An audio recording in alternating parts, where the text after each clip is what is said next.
Hello friends, என்னோட பேர் Hemamalini. Welcome to Malini's Dhaba. இன்றைக்கி நம்ம சேனலில் குட்டீஸோட ஃபேவரட்டான சோயா ரெசிபி தான் பார்க்க போகிறோம். இது ஒரு பர்ஃபெக்டான லஞ்ச் பாக்ஸ் ரெசிபி. இன்றைக்கி நம்ம பார்க்க போகிறது soya keema rice. Simple and ஈஸியாக செஞ்சிடலாம். அதே நேரத்தில் டேஸ்ட் ரொம்ப பிரமாதமாக இருக்கும். குட்டீஸ்லேருந்து பெரியவங்க வரைக்கும் விரும்பி சாப்பிடுவாங்க. வீடியோவுக்கு போகிறதுக்கு முதல்ல இது வரைக்கும் நம்ம சேனலை சப்ஸ்கிரைப் பண்ணாமல் இருந்தால் மறக்காமல் சப்ஸ்கிரைப் பண்ணி வச்சுட்டு பக்கத்தில் இருக்க பெல் பட்டனையும் ப்ரெஸ் பண்ணி வச்சுக்கோங்க. அப்போ தான் நான் போடுற வீடியோஸ் உங்களுக்கு நோட்டிஃபிகேஷனில் வரும். சோயா கீமா ரைஸ் செய்கிறதுக்கு அடுப்பில் கடாய் வச்சு தண்ணி நல்லா கொதிக்குது. இதில் 1.5 கப் அளவுக்கு சோயா சேர்த்து 2 நிமிஷம் நல்லா கொதிச்ச உடனே அடுப்பை ஆஃப் பண்ணிவிட்டு தண்ணியெல்லாம் வடிச்சிட்டு நல்லா இருக்க புழிஞ்சு கொரப்பாக மிக்ஸி ஜாரில் சேர்த்து நல்லா அரைச்சிக்கோங்க. இன்னொரு பக்கத்தில் பெரிய ஓக்கொன்று அடுப்பில் வச்சுருக்கேன். இதில் 2லேருந்து 3 டேபிள் ஸ்பூன் அளவுக்கு எண்ணெய் சேர்த்துக்கோங்க. எண்ணெய் நல்லா சூடானோன்னு 1 டீஸ்பூன் அளவுக்கு கடுகு, 1/2 டீஸ்பூன் அளவுக்கு சீரகம், 3/4 டீஸ்பூன் அளவுக்கு சோம்பு சேர்த்துக்கோங்க. இதெல்லாம் நல்லா பொரியட்டும். 1/2 டீஸ்பூன் மெஷர்மெண்ட்டில் தான் கடுகு சேர்த்தேன், அதனால தான் 2 தடவை சேர்த்துருக்கேன்.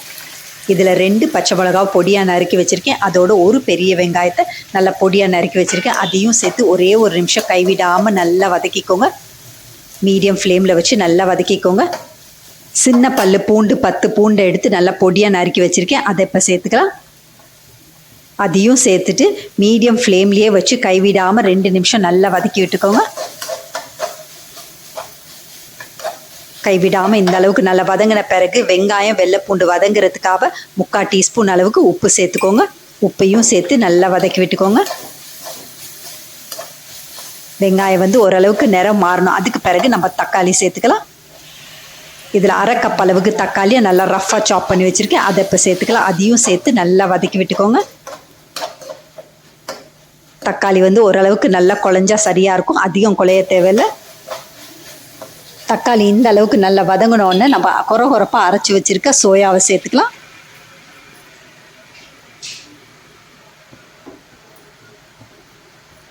சோயாவை சேர்த்துட்டு நல்லா கலந்து விட்டுக்கோங்க. ஃப்ளேமை மீடியம் டு லோலியே வச்சு நல்லா கலந்து விட்டுக்கோங்க. அடி பிடிக்காமல் பார்த்துக்கோங்க. ஒரே ஒரு நிமிஷம் நல்லா கலந்து விட்ட பிறகு மசாலா பொருட்கள் சேர்த்துக்கலாம். இதில் 1/4 டீஸ்பூன் அளவுக்கு மஞ்சத்தூள் சேர்த்துக்கோங்க. 1.5 டீஸ்பூன் அளவுக்கு மிளகாய் தூள் சேர்த்துக்கோங்க. சிக்கன் மசாலா அப்படி இல்லைனா மட்டன் மசாலா சேர்த்துக்கோங்க. நான் இன்றைக்கி மட்டன் மசாலா தான் சேர்த்துருக்கேன். 3 டீஸ்பூன் அளவுக்கு மட்டன் மசாலா தூள் சேர்த்துருக்கேன். இப்போ எல்லாத்தையும் நல்லா கலந்து விட்டுக்கோங்க. ஃப்ளேமை லோலியே வச்சு நல்லா கலந்து விட்டுக்கோங்க. அடி பிடிக்காமல் பார்த்துக்கோங்க.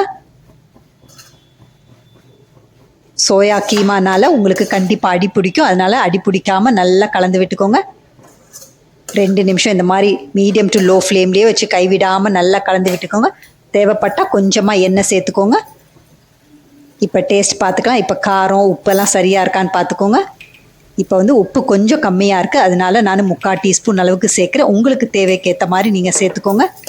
அதையும் சேர்த்துட்டு நல்லா கலந்து விட்டுக்கோங்க. சோயா கீமா ரைஸ் செய்கிறதுக்கு ஒன்று நீங்கள் பாசுமதி அரிசி எடுக்கலாம், அப்படி இல்லைனா பச்சரிசி எடுக்கலாம். நான் இன்றைக்கி சாப்பாட்டு அரிசி தான் எடுத்திருக்கேன். 1 கப் அளவுக்கு சாப்பாட்டு அரிசி எடுத்து 1/2 மணி நேரம் ஊற வச்சு நல்லா விதையாக வடித்து வச்சுருக்கேன். அதில் இருந்து 4 கப் அளவுக்கு சாதம் தான் எடுத்திருக்கேன். மீதி ஒரு 3/4லேருந்து 1 கப் அளவுக்கு சாதம் மீதி இருக்கும். சாதத்தை சேர்த்த பிறகு 2 கரண்டி வச்சு இந்த மாதிரி நல்லா கலந்து விட்டுக்கோங்க. சாதம் உடையாமல் பார்த்துக்கோங்க. அப்போ தான் உங்களுக்கு நல்லா உதிரியாக கிடைக்கும். இந்த மாதிரி நல்லா கலந்து விட்டுட்டு கடைசியாக கை நிறைய ஃப்ரெஷ்ஷாக நல்லா பொடியாக நறுக்குன்னு கொத்தமல்லி தூவிக்கோங்க. கொத்தமல்லியை தூவின பிறகு அடுப்பை ஆஃப் பண்ணிவிட்டு நல்லா கலந்து விட்டுக்கோங்க. இந்த மாதிரி கலந்து விட்டுட்டு பரிமாறிடலாம். ரொம்ப சிம்பிள் அண்ட் ஈஸியாக செஞ்சிடலாம். பர்ஃபெக்டான லஞ்ச் பாக்ஸ் ரெசிபி. ஒரு தடவை நீங்கள் குட்டீஸ்க்கு செஞ்சு கொடுத்து பாருங்கள். அடிக்கடி செய்ய சொல்லுவாங்க. அந்த அளவுக்கு டேஸ்ட் ரொம்ப பிரமாதமாக இருக்கும்.